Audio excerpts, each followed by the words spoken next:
Meu nome é Eli Correia, eu trabalho no rádio já faz muitos anos e eu tenho assim o pessoal chama de bordão, eu não sei se o termo é esse, é "Oi, gente!"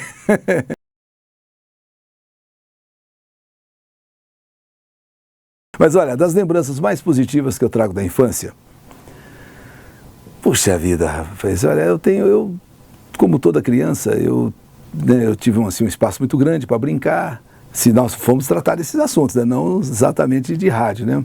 Então eu morava numa cidade muito pequena, aliás, nem cidade, um patrimônio, distrito, né, de uma cidade também pequena, que no caso é Sertaneja, e o distrito chama-se Paranagi. E eu nasci em Paranagi. Então, da minha infância, assim, veja, eu me lembro daquelas coisas assim que toda criança, indo no meio do mato apanhar a fruta, que isso era uma coisa normal, porque lá tinha muito. Nós tínhamos, eu ia às vezes no meio do pasto buscar assim esterco, né, para a gente fazer as hortas em casa. Então você aproveitava, apanhava lá uma planta chamada serralha, que a gente comia com mau gosto, que seria quase um almeirão, só que é selvagem, né, serralha e tal. Essas lembranças assim eu trago dos tempos em que eu ainda tinha pai. Eu morreu quando não tinha 5 anos ainda, ia fazer as minhas pescarias com ele, sabe? E brincava como toda criança. Então, se tem assim alguma coisa legal que eu me lembre, assim, me lembro esse aí é até uma coisa que eu realmente me marcou muito. Nós estávamos apanhando algodão, quer dizer, eu apenas acompanhando meus pais, né, que apanhavam algodão, eu tinha pouca idade, então não tinha como apanhar algodão na época. Então, mas aí ia lá, né? Então nós fomos numa fazenda, contratados que fomos para a gente apanhar algodão. E morávamos então numa casa, ficamos assim alojados numa casa de pau a pique. E durante algum tempo a gente ficou ali. E quando nós voltamos, eu me lembro até hoje que foi uma coisa assim muito legal, um tio meu, irmão da minha mãe, tinha vindo do Rio de Janeiro e passou lá em Paranagi para nos ver. Mas como nós estávamos numa fazenda, não sabia nem que hora era a fazenda, então deixou lá um presentinho. E foi um brinquedo, um trenzinho. Eu tenho uma pena que eu não guardei aquele trenzinho, era um trenzinho simples, mas eu falei, deixa isso aí pro Toninho, que no caso daquele tempo era Toninho, né? Depois de uns anos que eu fiquei Eli, que é Antônio Eli Correia, né? Então aí eu me lembro até hoje, eu brincando com aquele trenzinho, sabe, trenzinho e tal. E ainda quando hoje eu passo numa loja de brinquedos, e vejo às vezes alguns trenzinhos assim, mas me lembro realmente daquele presente, daquele brinquedo que eu ganhei. É uma lembrança que sempre quando olho para a minha infância, se um dia escrevesse um livro sobre isso, é um fato que eu contaria, esse brinquedo, esse trenzinho. Na verdade, olha, hoje existe assim uma obrigatoriedade por lei quanto ao tempo, né, que você tem que começar a trabalhar. Nunca, parece que depois dos 16 ou do 14, mas naquele tempo nosso, você começava a trabalhar muito cedo. Então eu me lembro que olha, o meu primeiro emprego, na verdade, eu tinha talvez uns 9 anos, e fui trabalhar numa pequena quitanda do Nagayoshi. Ali eu trabalhei durante um tempo. Aí eu fui trabalhar, depois a gente mudou, fomos para Cornélio Procópio, que é uma cidade perto de Sertaneja. Nessas alturas já morava com a minha avó, tinha já deixado a minha mãe de morar com a minha avó, e fui ser ajudante, assim, de pedreiro, essas coisas assim que, vai fazer alguma coisa, né, em casa não quero vagabundo. Então me arranjaram lá um negócio lá, e eu fui arranjar, foi uma espécie de um servente de pedreiro, que eu me lembro disso aí em Cornélio. Depois nós voltamos para Barra Bonita e fui trabalhar numa farmácia. E tudo isso na faixa dos 9, 10, 11, 12 anos. Então eu trabalhei numa farmácia, né? Quando então, com 12 anos, por uma artimanha da minha avó, ela conseguiu juntar ao cartório uma certidão falsa de que eu tinha 2 anos a mais, 14, para que eu pudesse então trabalhar nas casas pernambucanas, que era um emprego na cidade legal. Ou era banco, ou era as casas pernambucanas, eram os 2 bons empregos, era o banco, né, ou então era... Então minha avó conseguiu junto ao gerente que ele me empregasse, mas ele não podia nunca empregar com 12, que apesar de todo mundo trabalhar quando era criança, mas já tinha uma lei que era só depois dos 14. Então aí adiantaram a minha idade e eu comecei nas casas pernambucanas, sendo pacoteiro, sendo faxineiro. E depois, quando eu inteirei 16 anos, que eu tinha que servir o exército, mas não batia aquele documento, que era um documento, né, falso, vamos dizer assim, não batia com o meu verdadeiro. Então, como é que eu recebi o exército com 16 anos? Então, aí foi quando eu saí das Casas Pernambucanas e mudei para o interior de São Paulo, onde vim trabalhar com a minha mãe. Aí voltei a morar com a minha mãe e fui ser sorveteiro. Quer dizer, deixei aquela coisa lá de Barra Bonita, de trabalhar na loja, tudo. E aí vim ser sorveteiro em Barra Bonita, com 16 anos.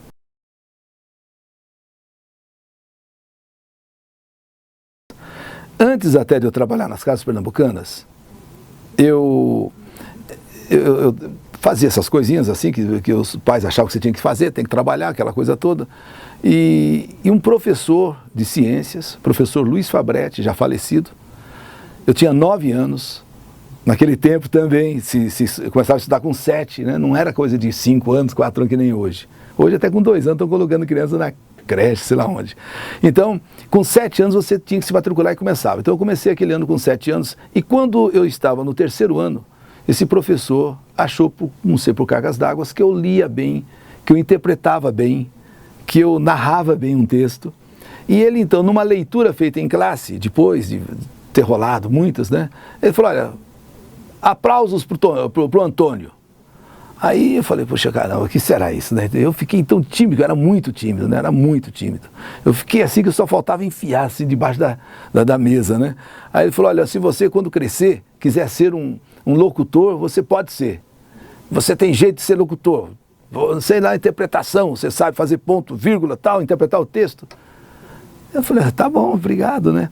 E aí, isso com 9 anos, porque eu estava no 3º ano primário. Quem começou com 7, né? Então, aí, aquilo ficou na minha cabeça. Quando eu entrei nas Casas Pernambucanas, ainda não tinha aquela voz ainda, já de homem, vamos dizer assim, estava na fase de troca, falava fino, falava grosso. Ainda não deu, eu vi o microfone, eu vi um aparelho ali que eles faziam propaganda da loja, né? E eu então olhava um dia, ainda vou falar desse negócio aqui. Como eu trabalhei algum tempo lá, então deu tempo para eu, né, me tornar adolescente e aí firmar a minha voz, quando um dia pedi para que eles me deixassem, né, eu falar um pouquinho, que eu tinha tanta vontade. Aí eles deixaram eu falar, e eles falaram, poxa, você até que serve para ser locutor, rapaz, você tem que falar bem mesmo. E aí foi a partir daí que eu comecei a ser locutor. Tanto que aí eu fiquei como locutor da loja, mudei para Barra Bonita, tem uma rádio em Barra Bonita, que naquele tempo estava começando, eu fiz um teste, passei e estou até hoje. Faz muitos anos já. Na verdade, eu não recebi, eu fui procurar, né? Por incrível que pareça, eu tenho uma professora, teve um evento, quando eu cheguei em Barra Bonita, houve um evento Dia das Mães. E procurava-se nas salas de aula, correndo alguém para ler uma poesia, porque o cara que ia ler a poesia ficou doente, sei lá o quê, e ela sabe, professor, seu local, onde é que tem um cara para ler uma poesia? Chegou aqui, ele, né? Aí todo mundo me apontou, aí eu fui ler a poesia, e ela disse assim para mim, depois que a gente fez o evento tal, em homenagem às mães, falou, você não queria ser radialista? Não quer ser radialista, porque você tem uma voz boa, né? Falei, puxa, professora, desde o Paraná eu só penso nisso, e aqui eu sei que tem uma... Falei, eu conheço o diretor, conheço os 2 diretores, que na época eram o Marques e o Ferretti, falou, vou te apresentar.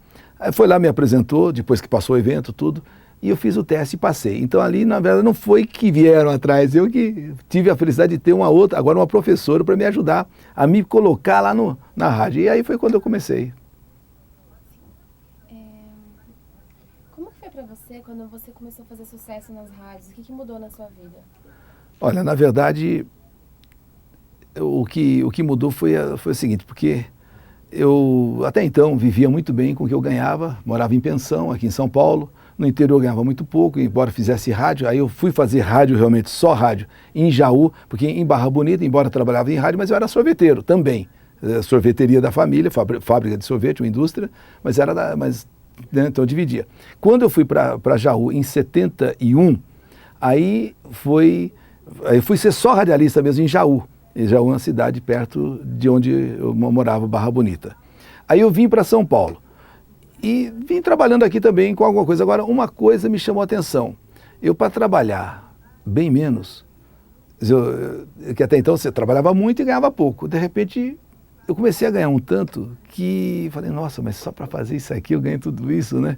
Embora não fosse uma fortuna, mas para mim, né? Mas, na verdade, quando eu ganhei, o que mudou realmente foi que o dinheiro começou a me dar condições de ter coisas que eu nunca imaginei que poderia ter. começou com carro, com casa, com viagens, essas coisas assim que mudaram um pouco a minha vida. E até no começo acabou acontecendo que eu acabei, né, fiquei meio deslumbrado também pelas meninas, pelas garotas, porque também isso acontece, né, com todo mundo, porque eu também já tive 20 anos, né, então naquela época, então, puxa vida, ganhava dinheiro, podia viver um pouco melhor, podia levar as pessoas em lugares, então mudou esse lado, então, mas não teve assim uma mudança estrutural, mudou mais no setor assim, ostentativo, sabe? Se pode dizer, né? E eu tinha uma coisa assim que, mesmo tendo dinheiro na época, para ir num bom restaurante, me espanhou entrar nesse restaurante. Nossa Senhora, eu dava a volta, uma vez, eu não manifestava, não, vamos ver se... Eu tinha vergonha.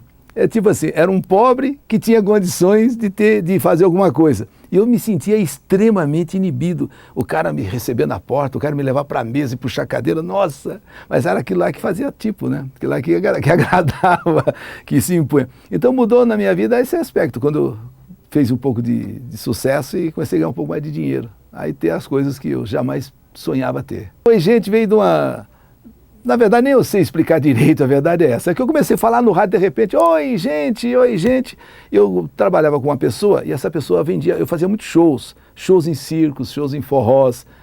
Você imaginar, acho que foi o cara que mais fez shows, pelo menos em rádio com certeza foi eu, porque eu fazia todos os fins de semana, todos, não parava um, e durante anos e anos. Então eu, vamos supor, cidade de São Paulo, grande São Paulo, fora de São Paulo, eu conheço tudo, porque eu estive em algum momento fazendo algum show. Então eu tinha uma necessidade, eu não sei, uma vontade de fazer alguma coisa que me identificasse logo com o público. No rádio era alô ouvintes, que eu não gostava. Quando eu ia lá no show, não sabia o que fazer. Eu comecei, de repente, não sei, do nada nasceu, oi gente, oi, estamos aqui, oi gente. E aí um dia um cara escreve no cartaz para me anunciar, oi gente, aí vem Eli Correia. Falei, caramba, bicho, por que você colocou isso aí, né? Ele falou, porque você está falando no rádio e está legal, está assim uma coisa... Eu falei, poxa, agora então eu vou começar a falar, agora querendo mesmo de verdade. Comecei, oi, gente! Porque, como era uma coisa assim, eu era bem alegre no rádio, eu digo era porque hoje o programa, eu tenho tanta coisa que não dá para ser só alegria, né? Mas antes era só alegria. E o oi gente então virou quase que o símbolo da alegria naquele momento. Então eu comecei a esticar como se o oi gente fosse um gol. Que o gol, o locutor anuncia gol! E poxa, não tem um momento maior de alegria do que o gol. Então eu falei, por que eu não pego uma associação de oi gente com um gol? Oi, gente! E assim nasceu Oi, gente, quase sem querer, né? Sem querer, pela necessidade de me dirigir às pessoas, nasceu. Esse que ficou a marca para mim, né?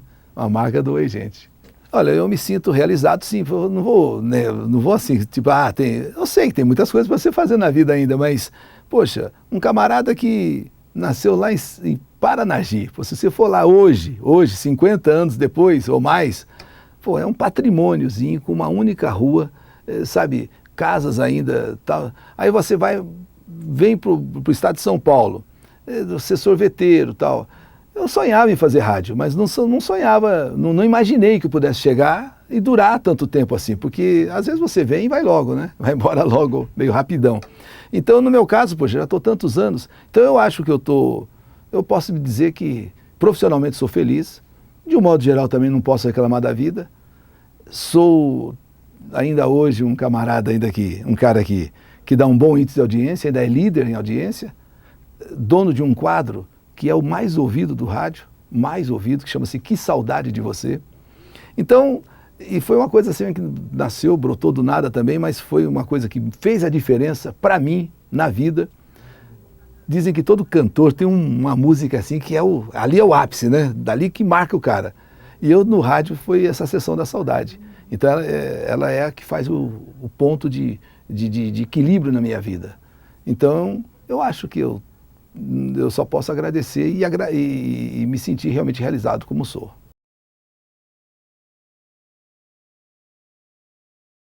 Então eu trabalhava na Tupi, quando eu saí da Rádio São Paulo, em 72, eu fui para a Rádio Tupi. E lá tinha uma garota que, com mais algumas outras, trabalhava no setor de pesquisas da rádio. Isso em 73, quando eu fui para Tupi. E entre essas garotas tinha essa que foi a minha primeira esposa, com quem a gente namorou durante um tempo, a gente se casou, tivemos 2 filhos, que é o Eli, filho, é a minha filha Úrsula, e depois, mais aquela fase assim, de que você está começando a carreira, tão novo ainda, que eu casei com 22, 23 anos, e ainda com tanta coisa ainda para acontecendo, ali que estava começando, então o casamento não resistiu. E nos separamos. Muitos anos depois que eu vinha conhecer também, não em rádio, mas em shows, porque eu fazia muitos shows, e precisava de uma cantora. E a Cíntia era cantora. Hoje ela não é mais, hoje ela também é radialista. E ela fez até parte da Jovem Guarda, fez parte muito assim da caravana do Bolinha. Então, o Bolinha é um antigo apresentador, eu tenho que dizer porque a pessoa fala, quem é o Bolinha, né? O Bolinha é um antigo apresentador de televisão de muito sucesso. E ela fazia parte dessa caravana. E um dia eu precisei de uma cantora e ela precisava ficar mais em São Paulo. Nós nos unimos então em show. E depois nós nos unimos em vida. E estamos até hoje, já faz quase 30 anos. Então, é assim que foi a minha vida. Naquela primeira fase do casamento, talvez eu me dedicasse muito ao rádio, muito aos shows, muito à vida profissional. Eu não tinha assim muito tempo para a família, a verdade é essa. E até hoje eu lamento um pouco isso, porque não aproveitei muito, nem do crescimento das crianças. Eu acho que é o preço que você tem que pagar, às vezes, para você amanhã ou depois desfrutar de alguma tranquilidade. Mas eu acho que se eu voltasse, eu poderia talvez ter feito tudo aquilo, mas dado um pouco mais de atenção, em especial aos filhos. Que eu, sabe, embora eles digam que eu tenha sido um bom pai, eu acho que eu poderia ter sido melhor. Mas nunca tinha tempo, eu era rádio, era fazendo show, saída sábado, domingo, e feriado e não sei o que, era uma loucura. Mas posso dizer que no final das contas deu tudo certo, deu tudo bem.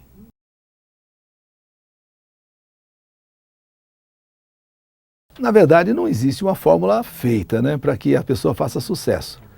Porque se existisse fórmula, eu não estaria aqui realmente, porque foi a coisa mais inesperada, mais surpreendente que eu tivesse chegado até estar concedendo essa entrevista, o que para mim é uma demonstração de que alguma coisa eu sou. Então, para chegar...